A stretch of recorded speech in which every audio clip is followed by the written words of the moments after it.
All right, let's see how Overcooked 2 runs on Apple's M1 Max on their 16-inch MacBook Pro. This one has 32 gigs of RAM, although I don't expect RAM will make a difference here. So let's boot it up, see what happens. Okay, we're in. And first, let's just check the settings. Looks like we're running at, that's native resolution, I believe, for the Mac. Quality is super low. I doubt we need that. So let's put it on high and save it.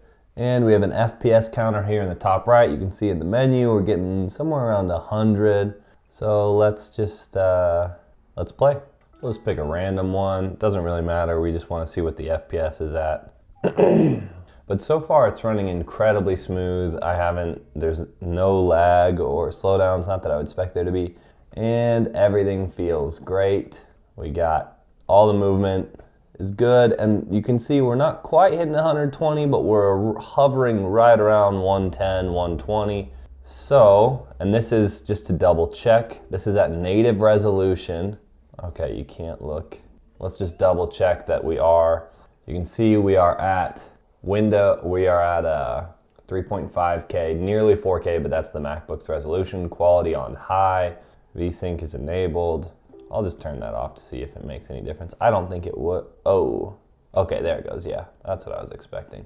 Actually looks worse with VSync off. That doesn't make sense to me, but let's turn it. Huh, interesting. Well, anyway, okay, we'll try it one more time just to see what the frame rate locks in at. We'll do random again.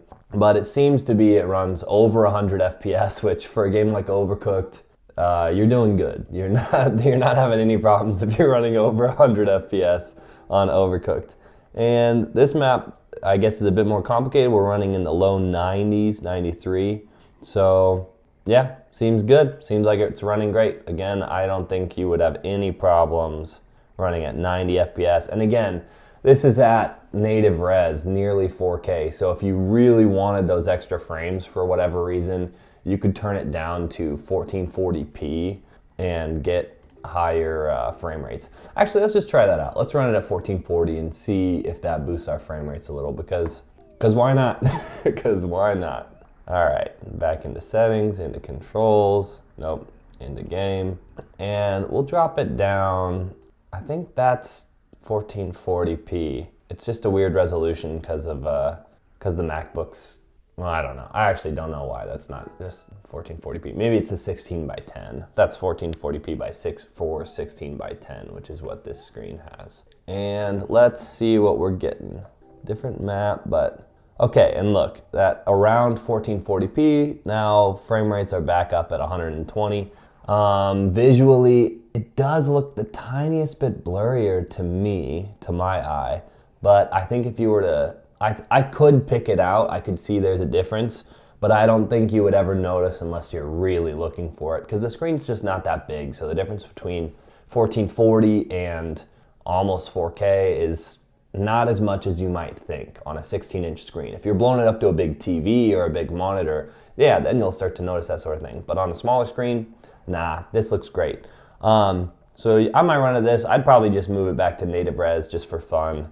But looks like, yeah, you get well over, the screen maxes out at 120 and it won't go higher than that. So you're getting 110 to 120 FPS, and that is fantastic. I think really with a game like Overcooked 2 where it's not very demanding, what you're testing out is, does it work at all? Because so many games don't work on macOS with the M1 chips. And the answer is, yeah, not only does it runs fantastic. I mean, there is nothing to complain about. This is running as good as you could expect with over 100 FPS at native res. So can the Mac with the M1 Max run Overcooked 2? Yeah, it runs it really great. It runs it really great. You're gonna have a good time. Yeah, there's the whole video. I'll see you guys next time.